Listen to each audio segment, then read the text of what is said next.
Halo, assalamualaikum warahmatullahi wabarakatuh. Berjumpa kembali di video pembelajaran multimedia. Kali ini kita akan belajar materi pelajaran dasar desain grafis untuk siswa SMK kelas 10 untuk program keahlian teknik komputer dan informatika. Sedangkan kompetensi keahliannya multimedia, teknik komputer jaringan, dan rekayasa perangkat lunak.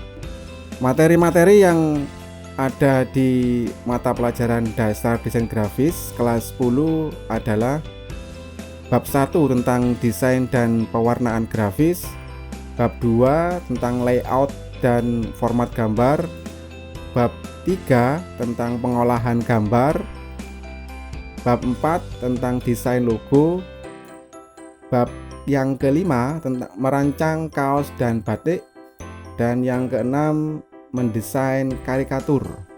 Nah, itu materi-materi yang kita pelajari di mata pelajaran dasar desain grafis untuk kelas 10. Baik, langsung saja kita mulai untuk bab pertama, yaitu desain dan pewarnaan grafis. Kompetensi dasarnya yang pertama, mendiskusikan unsur-unsur tata letak berupa garis, ilustrasi, tipografi, warna, gelap terang, tekstur, dan ruang. Yang kedua, mendiskusikan fungsi dan unsur warna CMYK dan RGB.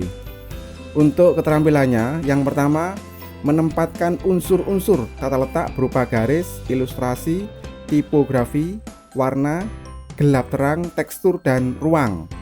Yang kedua, menempatkan fungsi dan unsur warna CMYK dan RGB. Sedangkan materi yang dipelajari khusus di bab 1 atau bab yang pertama adalah yang pertama seputar desain grafis, yang kedua komponen desain, yang ketiga warna, yang keempat membuat garis diagonal dengan Corel Draw. Nah, itu materi-materi yang dipelajari di bab 1 ya. Pada pertemuan kali ini kita akan bahas untuk yang poin A saja, seputar desain grafis. Langsung kita mulai saja untuk yang pertama, seputar desain grafis. Nah, sebelum jauh melangkah ke desain grafis, alangkah lebih baiknya kita mengerti dulu atau memahami dulu tentang pengertiannya, pengertian desain grafis. Desain grafis berasal dari dua kata, yaitu desain dan grafis. Desain artinya adalah merencanakan atau merancang suatu objek atau karya. Kata yang kedua yaitu grafis. Grafis merupakan gambar, bisa berupa titik, garis, bidang, huruf, kata-kata, kurva, grafik, dan lain sebagainya, yang berhubungan atau berkaitan dengan cetak mencetak. Nah, itu grafis ya. Jika dirangkai menjadi satu kata desain grafis, maka pengertiannya adalah proses komunikasi menggunakan elemen visual seperti titik, garis, bentuk, gambar, dan tulisan untuk menyampaikan suatu pesan atau informasi. Nah, itu pengertian dari desain grafis. Nah, relasi antara desain grafis dan multimedia. Apa hubungannya antara desain grafis dengan multimedia? Desain grafis jika dipadukan dengan teknologi informasi seperti kecanggihan komputer, kemudian aplikasi yang saat ini sedang digunakan, maka akan terbentuk multimedia. Jadi desain grafis jika dipadukan dengan teknologi informasi, maka akan terbentuk yaitu multimedia. Sedangkan multimedia sendiri jika digabungkan dengan programming ya, membuat program atau bahasa pemrograman, maka akan terbentuk multimedia interaktif. Jadi multimedia interaktif merupakan gabungan dari multimedia dan bahasa pemrograman. Contohnya adalah game. Nah, game itu merupakan multimedia interaktif.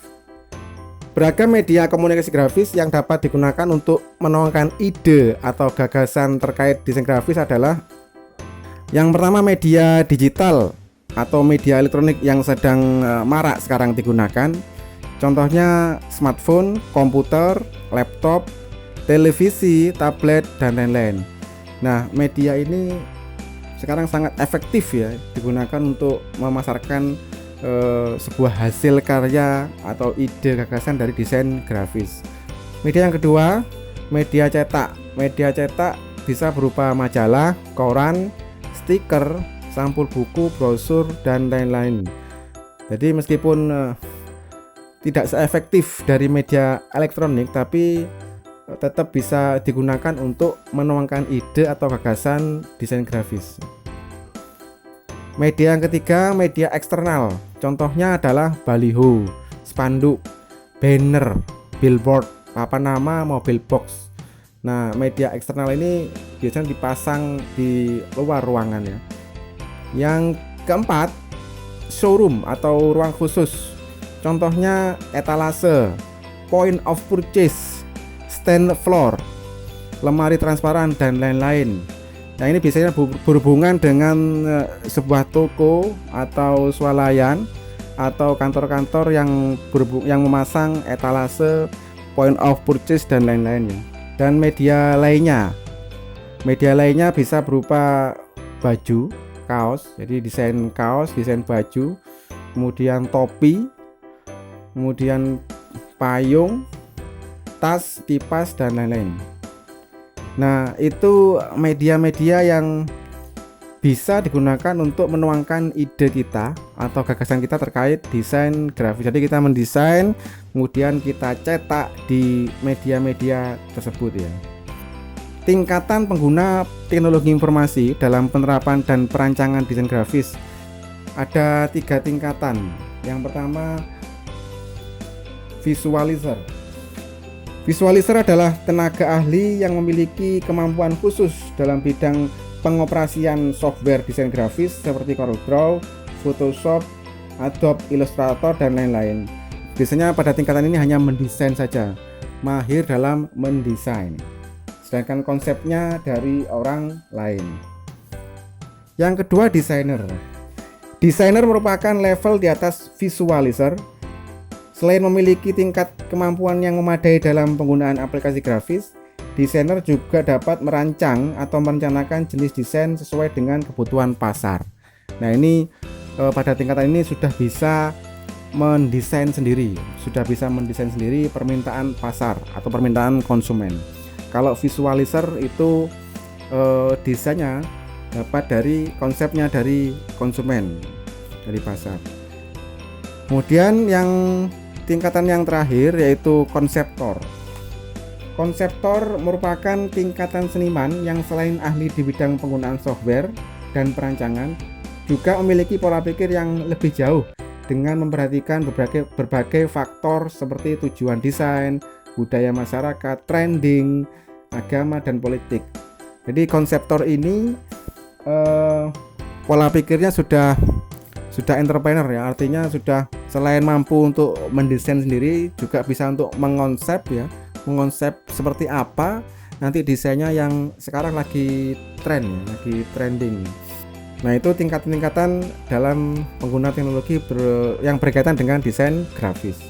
Sedangkan tipe aktivitas desain grafis ada 2. Yang pertama secara manual, yang kedua berbasis teknologi informasi. Yang secara manual, media yang digunakan berupa kertas, kain, kanvas, tembok, dan lain-lain. Jadi secara manual ini langsung digambar khusus menggunakan tangan, bisa menggunakan ballpoint, pensil, krayon, kemudian cat warna, dan lain-lain. Jadi secara manual ya, gambar secara manual, mendesain secara manual menggunakan tangan.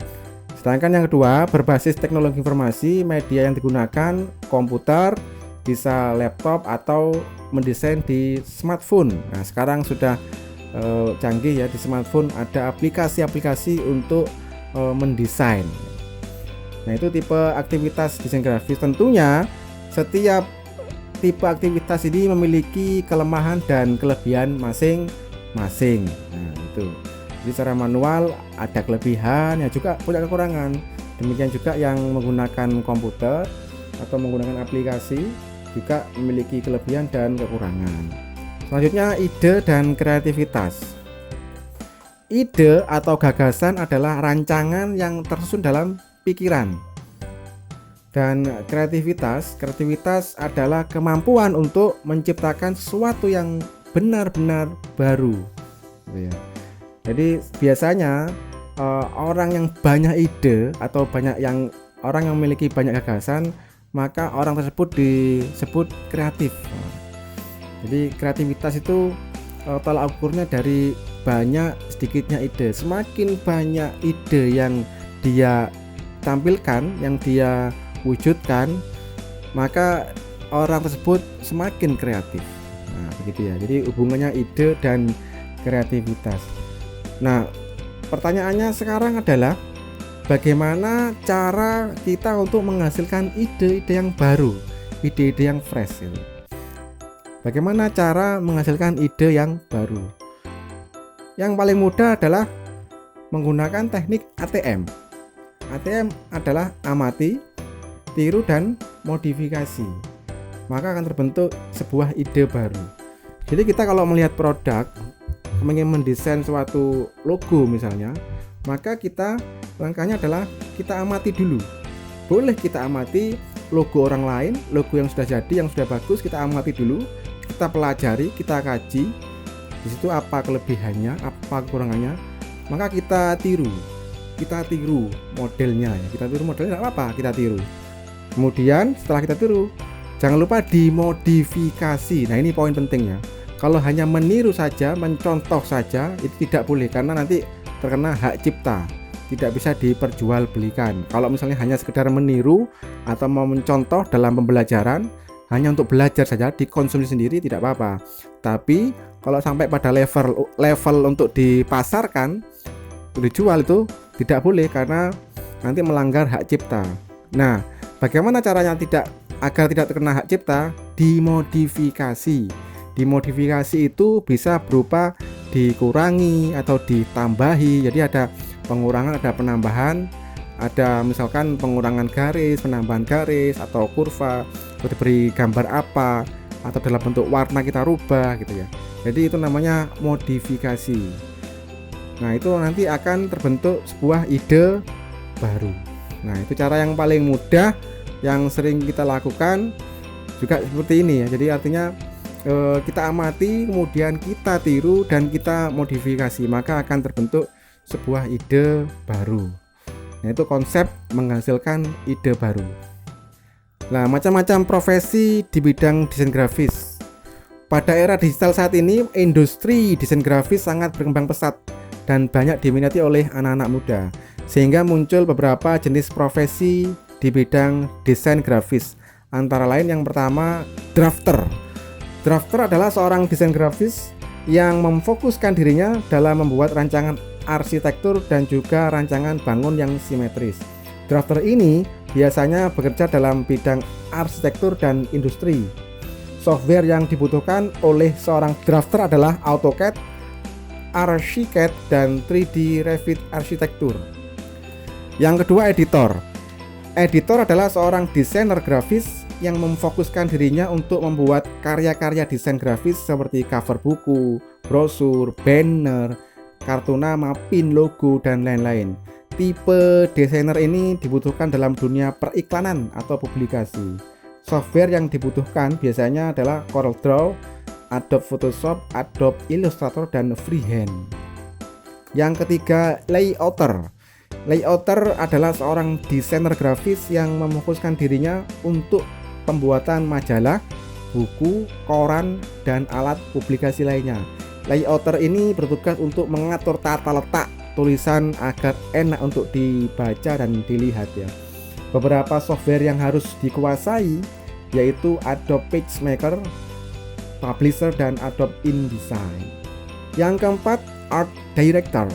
Art Director adalah seorang desainer grafis yang membuat karya seninya di komputer, baik untuk visual effect maupun sebagai hiasan saja. Art Director biasanya bekerja di dunia perfilman, editing effect, dan sebagainya. Software yang dibutuhkan oleh seorang Art Director adalah CorelDRAW, Photoshop, photo paint, dan art creator. Yang kelima, fotografer. Fotografer adalah orang-orang yang lihai dalam memainkan kamera. Selain pandai memotret, seorang fotografer juga harus pandai dalam mengedit gambar-gambar hasil potretannya agar gambar terlihat lebih bagus dan lebih meyakinkan. Biasanya, fotografer dalam mengedit fotonya menggunakan software Adobe Photoshop. Orang-orang seperti ini dibutuhkan di dalam dunia fotografi, foto editor, wartawan, dan lain sebagainya. Profesi yang keenam, animator. Animator adalah desainer grafis yang bergelut di bidang motion graphic, iklan, atau animasi fantasi. Seorang animator haruslah orang yang memiliki pengetahuan yang tinggi dan imajinasi yang luas, dan harus menguasai software Macromedia Flash, Adobe Flash, After Effects, 3D Maya, GIF Animator, dan Corel Rev. Orang-orang seperti ini dibutuhkan di dunia advertising, perfilman, pertelevisian, dan lain-lain. Profesi yang ketujuh, visualisator. Visualisator adalah seorang desainer grafis yang khusus membuat gambaran dari sebuah produk yang akan dikeluarkan. Hasil gambar visualisasi ini haruslah terlihat real atau 3D. Orang-orang seperti ini dibutuhkan di dunia visualisasi produk. Yang kedelapan, video editor. Video editor adalah seorang desainer yang memfokuskan dirinya untuk video editing. Namun tidak hanya video editing saja, editor video juga harus bisa mengambil gambar atau men-shoot video. Orang-orang seperti ini biasanya dibutuhkan di dalam dunia perfilman dan industri musik. Software yang dibutuhkan oleh seorang video editor adalah Adobe Premiere, Sony Vegas, After Effects, Pineapple, Ulit, kadang bisa Corel Draw atau Photoshop, dan lain-lainnya. Yang kesembilan, integrated designer. Integrated designer adalah seorang desainer yang membutuhkan integrasi dan programmer, misalnya pembuatan game, web, dan sebagainya. Orang-orang seperti ini haruslah seseorang yang mengerti IT karena dia bergelut dengan dunia online. Orang-orang seperti ini dibutuhkan dalam industri informatika. Dan profesi yang ke-10 adalah pengajar desain grafis. Desainer yang memiliki gelar dalam seni dan pengalaman memungkinkan mendapatkan pekerjaan sebagai pengajar desain grafis. Pengajar desain grafis memerlukan gelar sarjana. Namun, gelar magister diperlukan untuk posisi di tingkat perguruan tinggi atau universitas. Kiranya cukup sampai di sini untuk materi seputar tentang desain grafis. Untuk subbab yang kedua atau poin B terkait tentang komponen-komponen desain, maka akan kita bahas di video berikutnya ya. Jika ada pertanyaan tentang seputar desain grafis, bisa tulis di kolom komentar. Dan jangan lupa untuk mengeklik tombol like, subscribe, dan share ya jika video ini bermanfaat. Terima kasih, semoga bermanfaat. Saya akhiri, wassalamualaikum warahmatullahi wabarakatuh.